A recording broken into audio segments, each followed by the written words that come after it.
Oh, yeah? Ladies and gentlemen, welcome back to another brand new week. We keep saying welcome back, but you can't be back in something that's new. That's not the point. Welcome back to the Tabletop Podcast. It's your boys, it's the Ming. What's up, guys? I thought you were gonna say you can't welcome someone back if we are the ones coming back.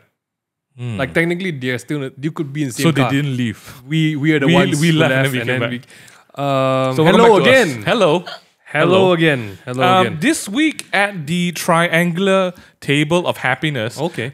We've got two new faces who have never been on the show, but surprisingly have always been behind in making the show happen. Okay. Ladies and gentlemen, we've got the two lovely ladies Chicken-ling-ling. from the core family umbrella. Hero the ding ding ding. Let's introduce them. First one, Oh. our producer, director, editor-in-chief, Skidababu. Maxine. Go. Chidi bing bing bing. Hi. Hi, what's your name, Maxine? You just said my name, but it's No, we didn't. pronounced wrongly. Okay. It's Maxine. And what do you do, Maxine? Skidabang bang. I am a showrunner, Yes. editor. Yes. Yeah, that's all. Okay. Okay. That was quick. Okay. That is quick. And how long have you been with us now, Maxine? Since November last year, so about About a year now. Yeah, sure. Yeah. My math is real bad. Then- 7 months, I think. Yeah. Okay. Oh, wow. And no pressure, but how's it been so far? Fantastic. That's the correct answer. Stop. Correct. Yeah, that's right. Thanks. That's right. That's great. That's great. Beautiful, beautiful. And how have you been? Alive and well. Alive Yes. and well. Still reading. Most important things. Thank you, Maxine. Yes. Okay. We're gonna shift it over. Cameras now on one of our favorite people in the office. Oh, boy. Just because of the lack of noise that Okay. emits from her mouth. Oh. Ladies and gentlemen, it is our absolute pleasure and honor to bring to the table of sacrifice, Kimberly Cheng. Wow. Hi. Oh my goodness, Guys, Kim! Come on, you have heard more. You have someone clapping for you. You've already heard more of her voice than we have in 1 month. Kim, Congrats. introduce yourself. Wow. You said my name. Kim, right? introduce yourself, Kim. My name is Kimberly. Uh-huh. What do you do, Kimberly? I edit videos. That is true. And how long have you been with us? Oh. Including my internship. Including Yeah. your internship. Yeah. About 9 months. 9 months. Oh, has it 9 been that months long is a already? time. It's a long time. Oh, wow. Kimberly, we're gonna need you to say more than all right, Kim. How has your time with the Groups. the group been? It's been great. They're very nice people. Okay, I'm gonna need one more sentence. I don't know what to say. Kim, you are. I'm sure everyone can tell by now. Kim's very fond of public speaking. Are you fond of public speaking, Kim? I'm the best my- at it. Yes, confidence. Should we just pivot our topic today to how to have a conversation? I don't know. Okay. This is going to be Maybe rough. we might need to. We should. You know, because Maxine is an amazing conversationalist. Huh? Okay, no, let's not put them on the spot. The reason why we have both ladies here today. So that topic wasn't putting her on the spot. But our original topic is okay. We have a reason why. I mean, I don't know if you guys. crazy. So what we're trying to do with the Tabletop Podcast is we're trying to open it up and really talk with the people who make our everyday. Okay. And it's great. And so you'll be hearing lots of voices from the studio. Some you've heard before, some you've never seen or your heard. life. So if you're watching this on YouTube, drop a comment, say hi to these beautiful people. Yeah. Sure. Today's conversation, following up on last week's one, is a bit of a heavy one. Okay. Yeah. Last week's podcast, thank you so much for the response and thank you so much for the comments and Wow. just we were not expecting, actually I'm not going to lie, I was expecting quite a lot of people to really feel it because Okay. it was such a big Yeah. topic, dude. That's a good topic. And Kim, and let's just quickly talk about last week's podcast. Have you ever been hurt before, Kim? I'm hurt right now. Okay. Have you ever hurt somebody, Kim? You're hurting me right now. Okay, so very quickly, we know what to do. Okay, today's topic, we're talking about something that people you read it and you see it in like Wanderlust and Co magazines, right? You see it on like Thought Catalog, you see it on like Pinterest boards, right? We're talking about being a stranger in your own home. Oh, like Mulan. Yes. All right. No, Mulan had something to prove. Cinderella. Yes.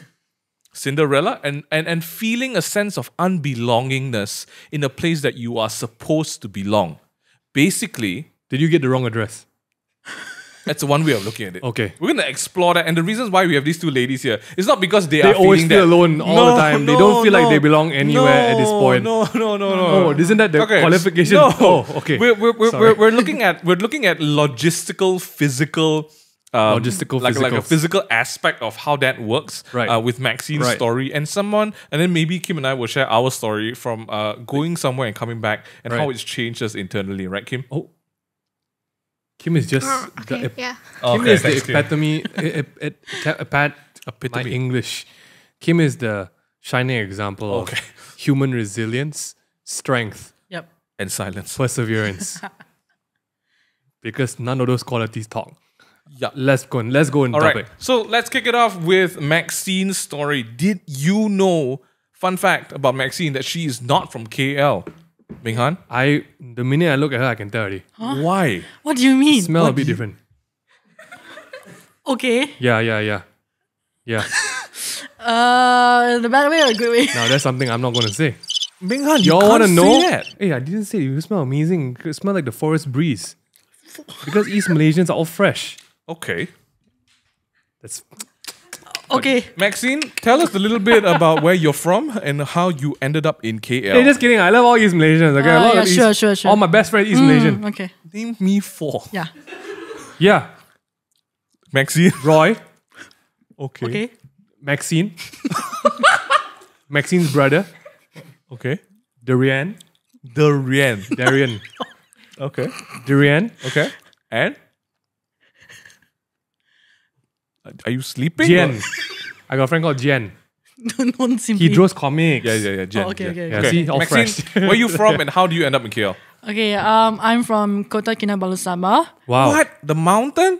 Now So that's okay. even more racist than my It's not racist. It's stereotypical, right? Is that what you get a lot? No, it's not mountain. It's like the forest, the jungle. That's worse, actually. Yeah. Okay. Yeah. Why so, is that worse? Because Kinabalu, like everyone knows the mountain.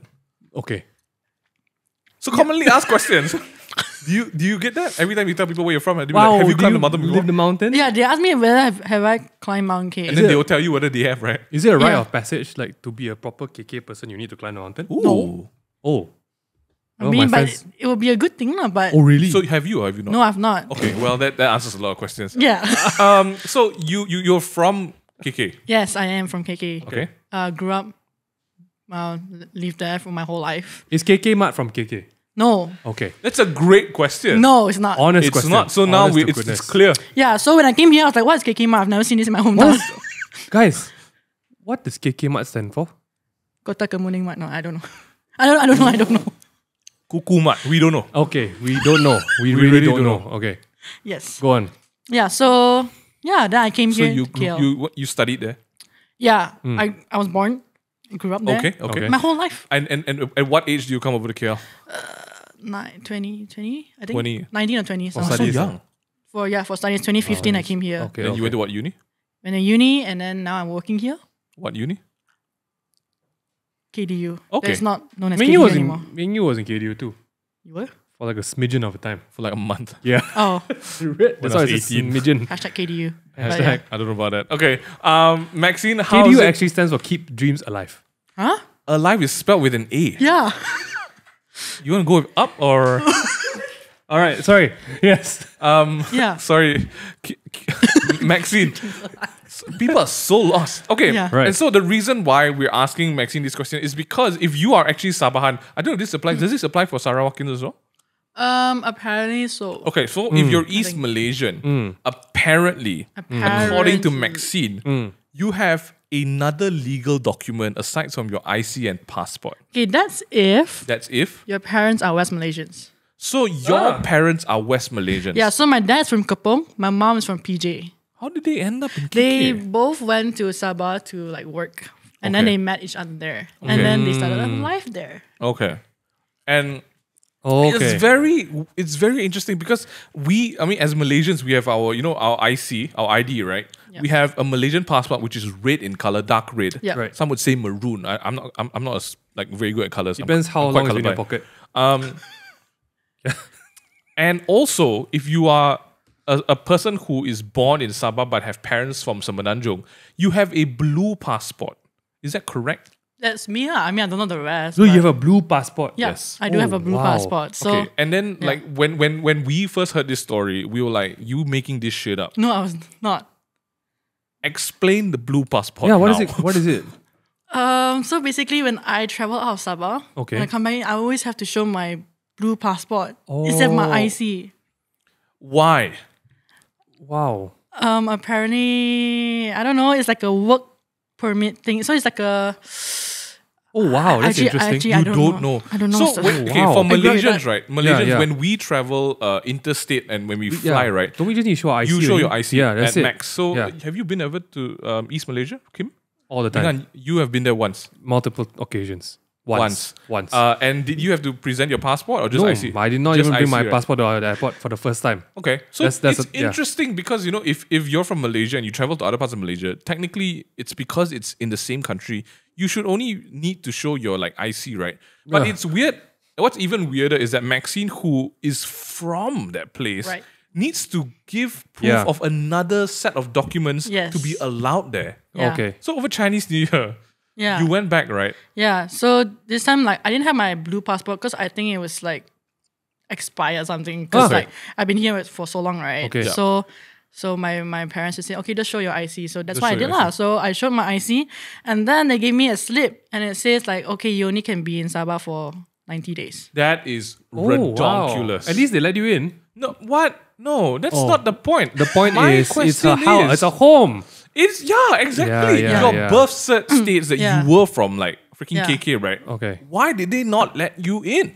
I mean, they did technically, but why did they impose a duration of how long you can stay? Because I'm not Sabahan. Now that doesn't even make sense. Yeah, so according to papers, I'm not Sabahan because my parents are West Malaysians. So what does that make Okay. you? West Malaysian. Even though I was born and grew Raised up in there. Sabah. This is like racial against your own countrymen. It's Anti- interesting. It's stateful. I think honestly, I just feel what's happening, right? There's been a lot of like national regulation and rules they didn't upkeep it, you know. Yeah. Since we achieved independence, right? We kind of forgot a few things along the way. Yeah. And then like they just let it pass on top of each other, and that's where we are today, to be very honest. Because last time East Malaysia, right, actually had to merge with Malaya, like Semenanjung, to form Malaysia. Yeah. And at that time it was like it was under Borneo or something like that, right? Yep. So like maybe that's why like, hey, Malaysia, time to tidy some stuff up, man. Yeah. Oh my goodness. So they didn't let you, they had to give you a pass to say, you're only allowed here for this amount of time. Yeah, so After if 90 days, yeah, you have to chow. What do you say? Oops. Would they actually come and take you on a boat? I don't know. I mean, I've never tried, so yeah. Okay, Kim. Since you know you look like you want to say so much, right, Kim? What can you weigh in on this? Like, what do you think? Do you think it's a funny occurrence? What are your thoughts on this? Kim is a podcast. If you do that, You are just it's a. verbalize. Did you guys hear the nod? She nodded. Kim, what do you think about Maxine's predicament? I think it's odd because she's born and raised there, right? Yeah. So why can't they take your situation into account instead of like your parents? Yeah. I also question the same thing. I think everyone questions the same thing. You have yeah. you have a birth certificate, Yeah. right? Yeah, it says KK. It says born in KK. Sabah. yeah. Oh, KK. So, which actually for me, that's the bigger question. If you're not Sabahan, where are you actually from? I don't know, man. I also question mark. That's Yeah. that's actually our conversation today. Wow. Have you felt because of this issue that you don't really know where you're from? Which is actually a conversation we had Yeah. some weeks back. Mm. What are your Yeah. thoughts on this one? I to be honest, right, I don't know where am I now. I mean, where am I from? Sorry. Wow. Okay, we are. right now that's Nah, amnesia. right now. No, that's Caleb likes that one. Caleb likes that one. You don't know where you are right now. Do you eat lunch or not? Do you eat dinner last night? No. Okay. My Yeah. experience. So things. Yeah. how does that make you feel knowing that you don't or you are not really allowed to be in where you're from? Like, how does that make you feel? It's sad lah. Like, I mean, like I was born in Sabah. I grew up there, like my whole life, and to not be called like Sabahan, it's like Wow. very sad. Yeah. Because like Sabah is a beautiful state too, and I really Yeah. love my hometown. And Yeah, like yeah. to not be called a Sabahan, it's really really sad. Mm-hmm. And like fun fact also, like our ICs, right? So for Sabahan, below your the picture. There's a KK picture there.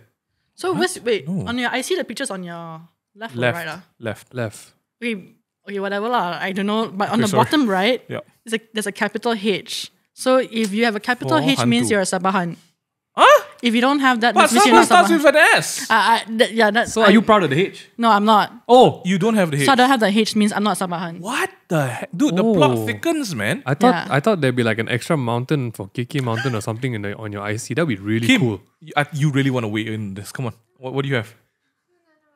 You have okay. Okay, thanks, Kim. Fun fact about Maxine that many people may not know, Maxine actually played floorball for the Sabah state. Oh yeah. Right? And floorball is basically, if I had to simplify what it is, it's indoor hockey Yes. Yeah. at a very fast pace. Yes. And it's just intense. So representing your state, but you're not even from that state. Like, explain that to me. That's like, when you watch the World Cup, right? And then you see Cristiano Ronaldo, they're just buying his for- citizenship, playing right? for England. Right. Yeah, he's England, then he's like African, then Brazilian, then Portugal. Like, where you from, bro? Every 2 years he changes citizenship. Right. How did that make you feel? Because I'm sure when you were younger in like primary school, this wasn't a problem. Oh, of course Right? not. Yeah. Only as you get older and then you Yeah. start looking at career and all Yeah. that. And then when they spring that shit on you, like, you're not from Sabah.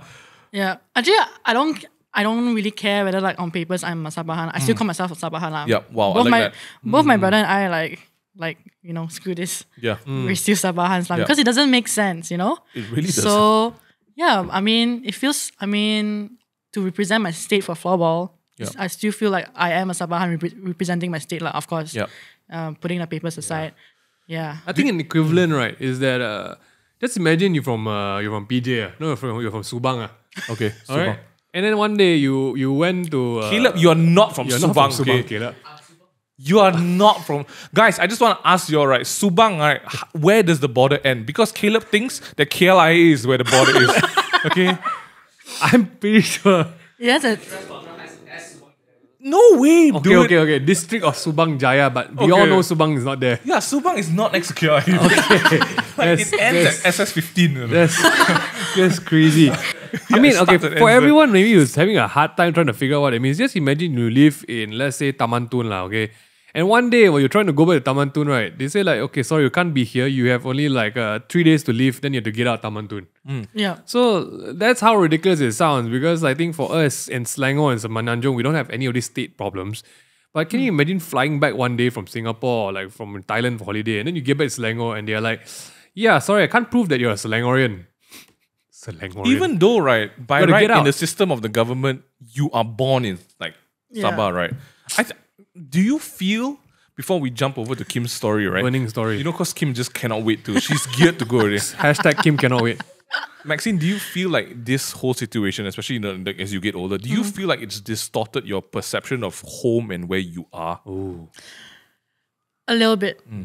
A little bit. I won't say like it's whole toll on me. Yeah. But I mean, I do feel that now looking back and like I just can't believe that I'm not a Sabahan. Like how? It's like, what's my Why? life a lie? I don't get it. You are the glitch in the system. Whoa. Wow. Ouch. Yeah. But yeah. You're the Matrix. Unfortunately, some of us are glitches. Not human glitches, but well, for lack of a better term, indexing glitches when people are trying to sign up for ID. That's basically it. I mean, I understand. I your don't know if parents that's are from basically here. it. That seems like an I mean, oversimplification. dude. the oversimplification of it is like the government's ID system is a bit funny, especially when you got parents who stay in Semenanjung, move over and have a kid. It's always a problem, right, when your parents are not from that country and you have a kid in that country.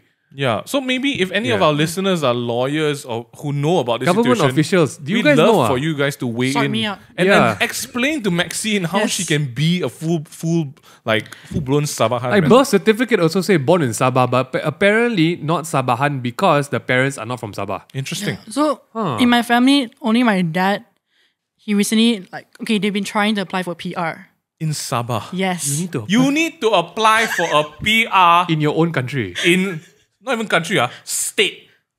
Help me. This is Singapore, is it? Okay, sorry, continue your story. I cannot. Yeah, so they've been trying for I think 20 over years because they've been staying there for 20 plus years already. So yeah, my parents have been trying and This is blowing my mind. So and only my dad recently, I think it was just last year, if I'm not just your mistaken. dad lah.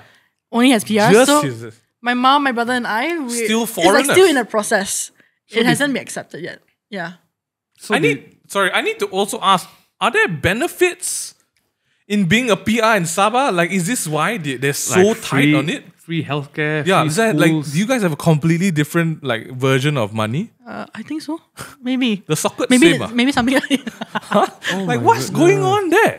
I don't know. That's what I'm questioning too. So I mean, if you guys know, sort me out, man. Yeah, sort Maxine out. That's the hashtag this week. Sort Maxine out. Okay, Maxine, we're gonna come back to you later Yeah. on. Okay, wow, okay.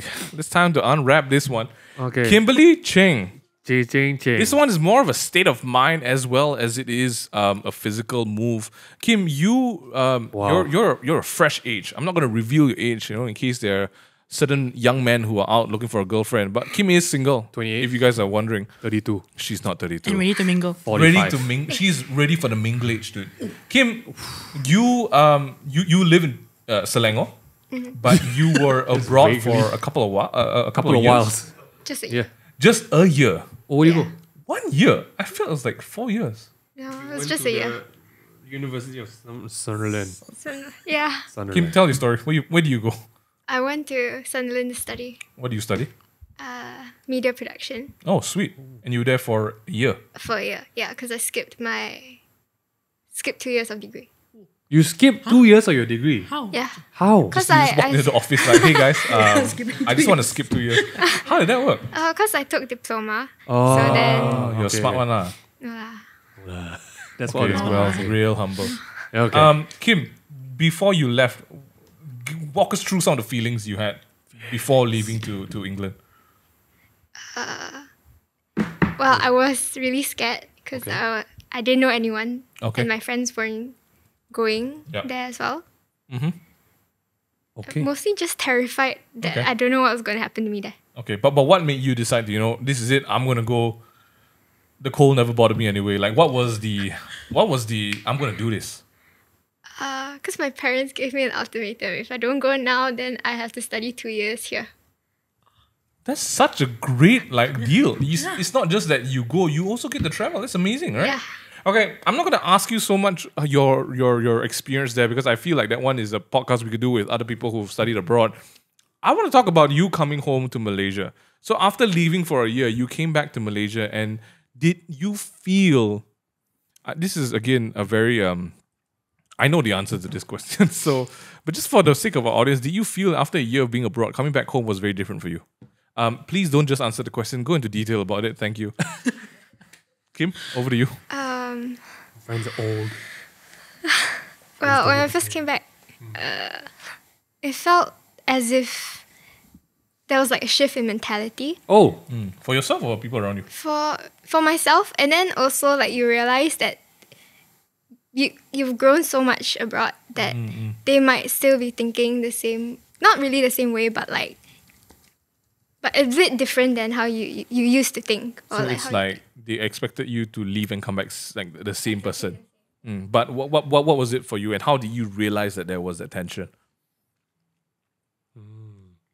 I think because abroad, like you have so much time to be by yourself and alone, and you get to do things by yourself. That when you come back, especially at home, Yeah. you have to tell your parents, "Oh, I'm going out at this time." Yeah. Oh, this is not like what they like to eat, so you have to Yeah. accommodate them as well. Yeah. So Just that- family things, right? Just family things. And this is actually a conversation Kim and I had when she just joined us, because I was abroad for 2 years as well, and I came back, and something that we both shared, and I'm sure everyone who's actually lived abroad and gone back, whether it's for studies or work, or even if no holidays don't count. okay. For an extended period of time, when you come back, you do realize that there is a bit of a difference in how you relate to people. Because I think number one, also there is an expectation of people from you that you are the same person. So they expect like a bookmark of I remember Kim like this when she left at KLIA, and the minute she lands, I'm gonna pick it up right there. And what they don't realize, I think, especially with closer people like family, they don't realize that actually a lot has taken place, right? So let's dive a little bit deeper here. How is it like? And I mean, maybe it's a stretch to say that you feel like a stranger in your own home. But have you both, MingH and myself included, have you felt that there has been pockets of your life, seasons of your life, where you've overcome something, or you've grown out of something, and then when people relate to you in that same context, you feel difficult, right? To relate to them. Of course, man. Huh? I leave the house, just tapao kai fan, I come back a different person. I can't imagine how it would be like going 3 years overseas. That's nuts, dude. Yeah. Okay, I'm going to give you all a very good example, a very simple one, right? You know, when there's a phrase that, you know, you outgrow your friends. Oh, damn. For your primary school friends, your high school friends, college, uni, different Really? circles, right? And there are sometimes you feel like you want to hang out with them, but you don't know how to relate to them. But that used to be home. That used to be that Yes. same group of people that you hang out with, Yes. right? Maybe this is a part of the podcast where we kind of switch it over to something more relatable, because, you know, traveling and being from different state might be a bit too far for you guys. What do you do in situations like that? So Kim, again, because you've had the benefit or misfortune of being overseas and coming back, what was the big struggle? What were key factors for you that was like, you know what, this is not the same? You miss independence. What else? Freedom. Freedom. Also, the way you hang out with your friends. It was one thing like my wife shared with me is because so wife grew up in Malacca. It's an even less like city town than we are in KL. She went over to UK to study as well, and the biggest thing she realized was she didn't, because of the time difference, she didn't need to tell the parents what she was doing all the time. Apparently, you know, for some households, especially Asian households, that's a very big thing, because you got the, you know, the parent clock, right? You got to punch in every half an hour, 1 hour. You're supposed to be back at 11 o'clock. It's 11:01. Where are you? Like, open the gate outside, the kind of thing, you know. Apparently, the whole thing is reinforced by the fact after you come back, your parents miss you so much that they turn up the level of that even more, you know. So like you can't even leave your room and go to the living room downstairs without telling your parents where you're going. It's intense. You ever got that That's before? intense. They see you leaving your bedroom. Where you going? Yeah. Toilet. I don't know. You know, I can't relate. But it's that there's a whole fact that I think there's so many factors in play, because after you come back, you've tasted the sweet life of freedom, the sweet life of like do what you want to do when you want to do it, whenever you want to do it. Yeah. And then you got parents who've missed the feeling of telling you what to do. Oh, For 1 year. That's what it Oh, is. yeah. No, it's a real thing. It's a real thing, because I think Asian parents translate their feelings very different. Yeah. Right? They don't know how to say, I love you so much, I miss your presence. You know, how can I make your coming home more comfortable? Correct. Yeah. Which Asian parents, 10 out of 10, just let's do a roll call right now. I say 1 out of 10 will say that. Yeah, But the 1. 9 out of 10 will be like, Where you okay, going? come back already. Time to pay back my money. I pay for your college, okay? Oh, you keep Time to nodding work, your head, man. Time to work. And then after that, then, you know, it's basically the whole thing. It's all over again. Like, hey, girl, you're back already. Where you going? And then for someone who's tasted the fresh, sweet UK air of freedom, can't even go out at 6 o'clock with you know, saying like, when you come back. Yeah, it's rough. I would say it's rough. Because the Kim that you once knew now knows the Ching of the sweet land of independence. I don't know. And she's I don't come know back if that's, a Ching girl. Okay, so let's talk Ching in the about air. just your different experiences of how you guys have dealt with situations like that. Maxine, MingH, when it comes to friends, Right. when it comes to being different, I mean, in a different season of life with people, right? What do you do then? Like, do you force yourself, or do you come to terms with that change and accept that, you know what, I'm different, man. This is different, and I don't think I fit in the same way I did anymore. Wow. I think to a lot of my friends, I mean, I watched my friends leave one by one. I was the one who stayed back because I'm not going to lie, there's no sob story for me. I didn't know what I was studying. Let's just be very honest, okay? So good studying. I had no idea what I want to do with my life. But I think after you see literally 95% of your high school friends and college friends leaves overseas, it does leave you with like, shucks, maybe I'm missing out on something. You know, maybe I'm really like, wow, maybe I'm the one that, you know, never left his hometown kind of guy, you know, come back and I'm like, hey, where you've been? And, you know, they've seen the world and everything. And true enough, a lot of my friends actually never came back because the sweet seduction of freedom and independence really, really stays. But I mean, at the same time, I definitely have changed to be a person that I think I'm much closer to my parents, very close to my family. Compared to my friends who've been overseas and decided to stay there, I think that the value of family is immediately very different.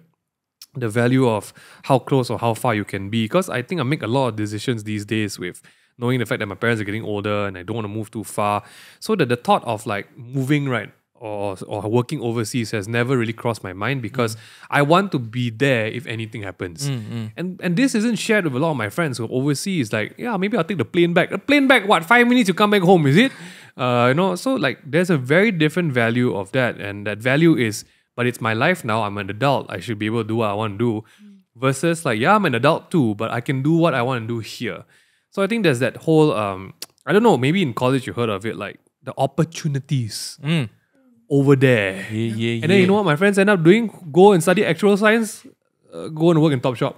Yeah. So I'm like, the opportunities for retail is there lah, but apparently it's very different lah. There's definitely a change. I think everyone changes. I mean, we can't escape the fact.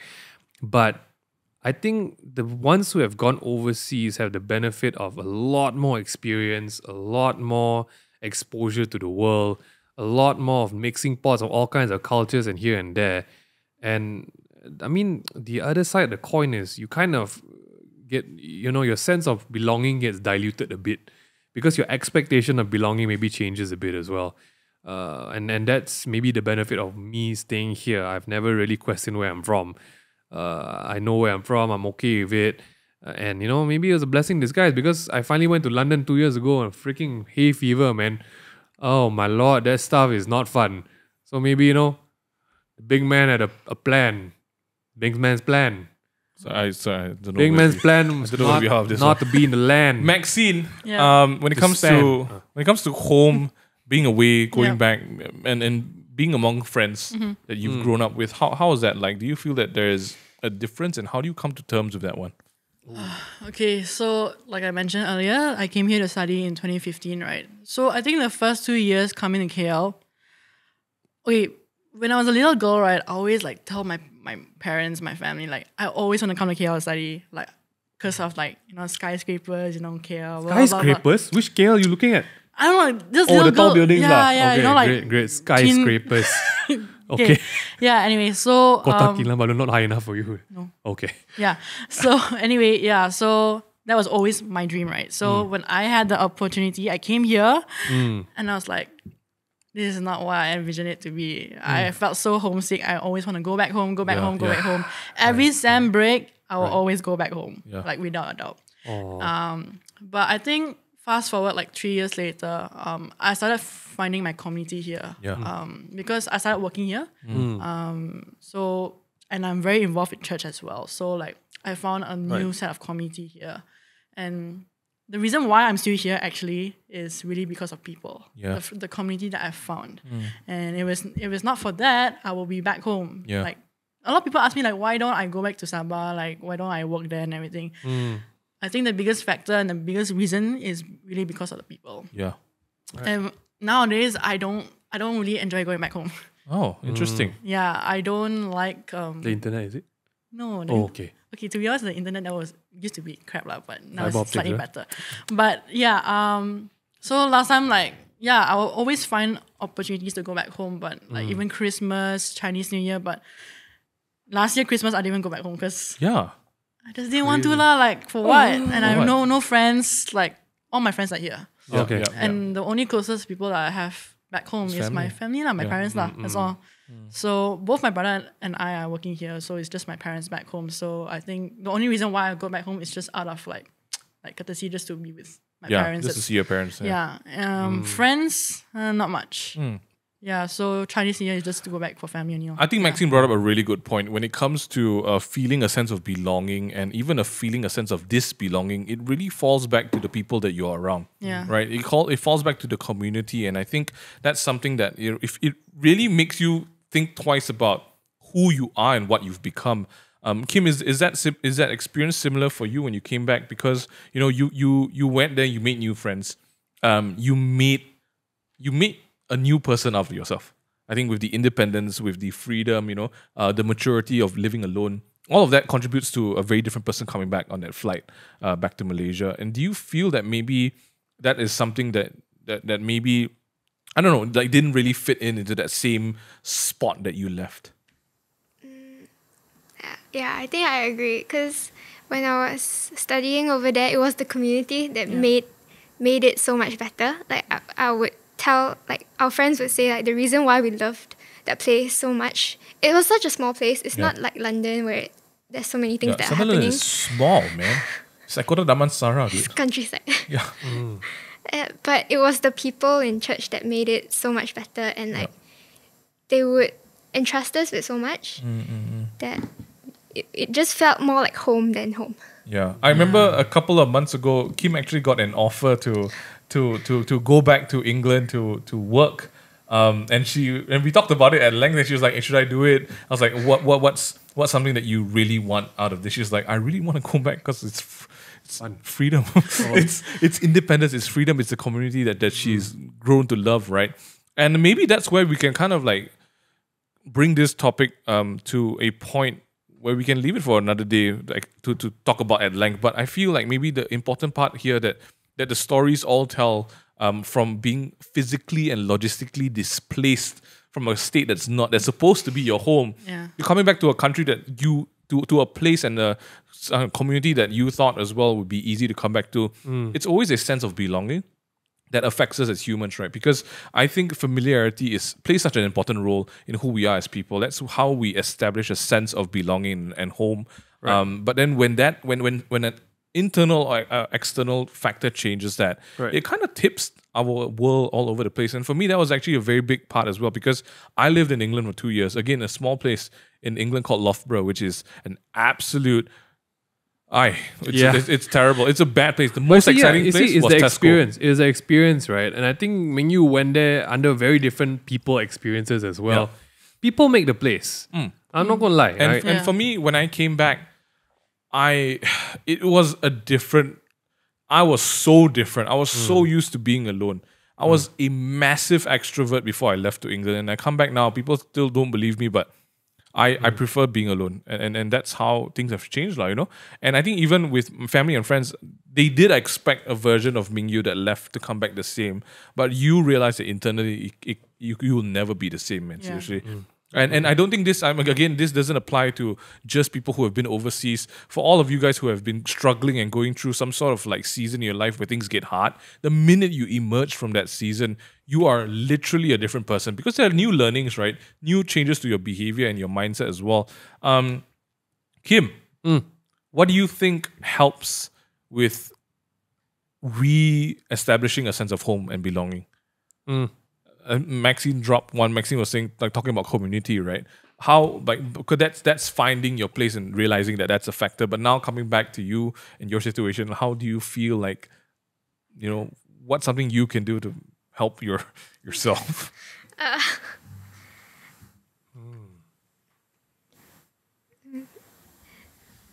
Initially, I was hoping to like find my community back, like find a community again when you come back. But you realize how different it is. Right.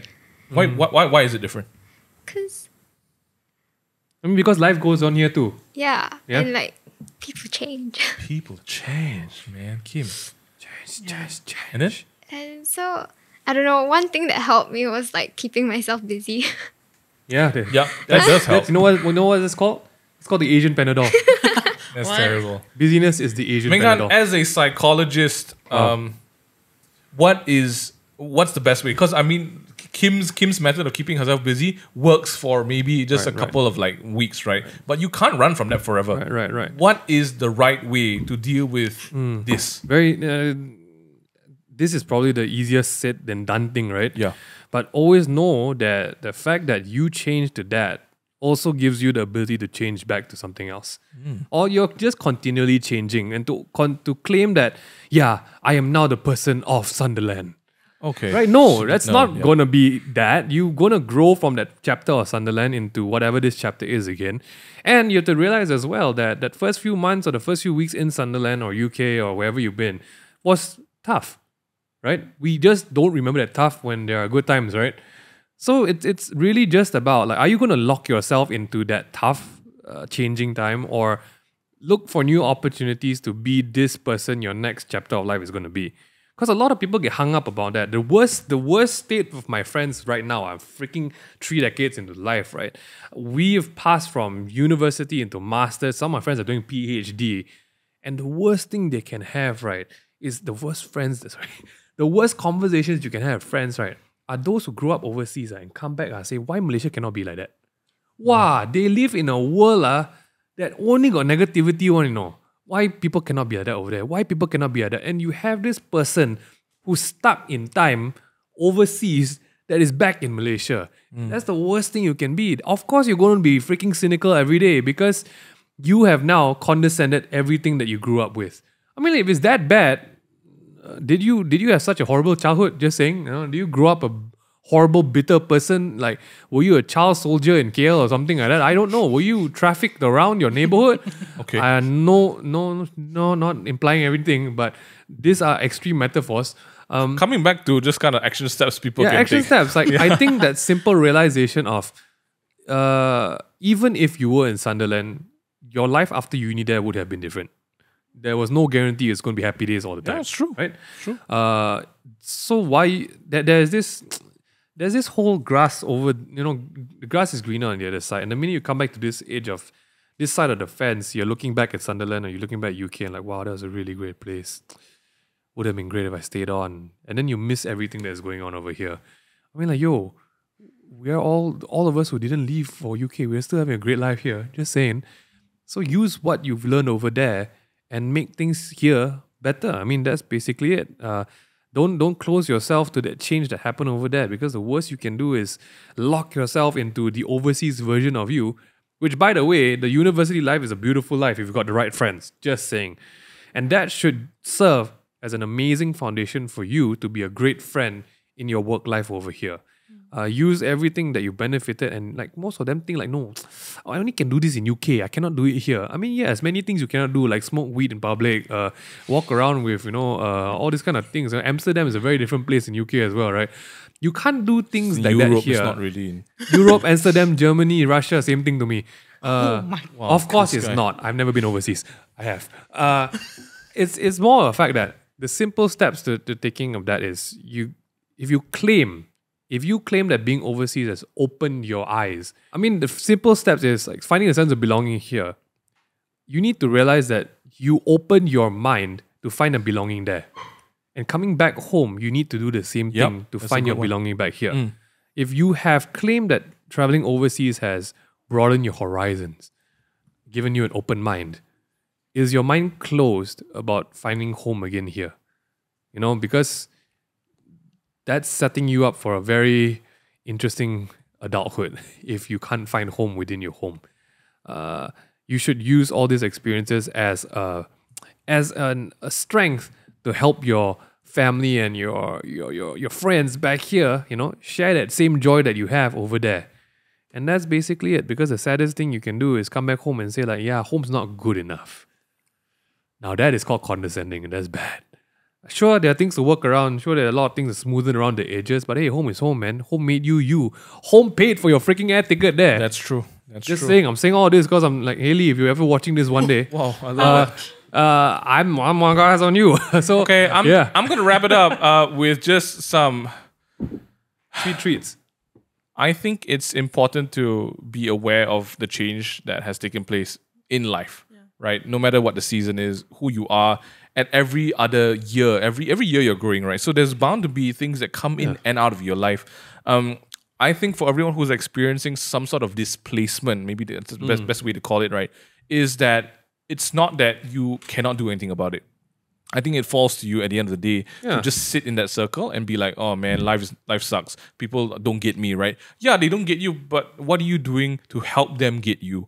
What are you doing to get them as well, right? So I think don't let yourself be at effect. Like be cause, right? Be at cause and be the one to just take ownership of your situation. And for Kim, maybe something you could do is just kind of like, you know what? If I love the community over I'm there. okay. I'm okay now. Okay, sorry. If for people who are like Kim when she came back, be at cause and just go out and find people that can relate to you and understand you. No harm. Take your time, okay? Yeah. And understand that the fact that when you get back, your family is going to miss you tons more than you miss them.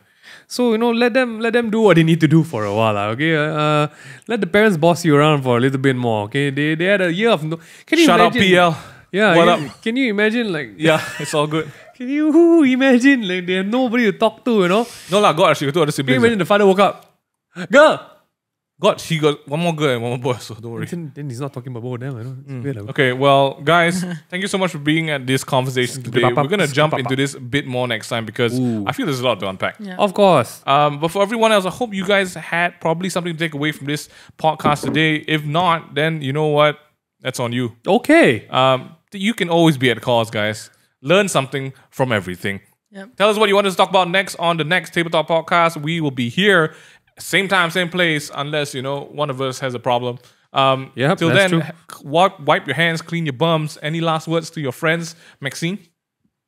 Move to KL. Boleh bakalakau. Ah? That sounded like a curse word. Bye bye. What does that mean? Bokila bakalakau? It says boleh bakalakau. It's a Sabah slang. bakalakau. Sabah. What? It says can but if you. So it's like can like. Okay, I don't know how to That's a explain. horrible explanation. Yeah. Tune in next time to hear Maxine explain what Next it actually time. means. Okay, Kim, any words for your fans? No, just say something, man. Bye. Okay, beautifully put. We'll see you guys in the next one. This has been Table Talk. See ya.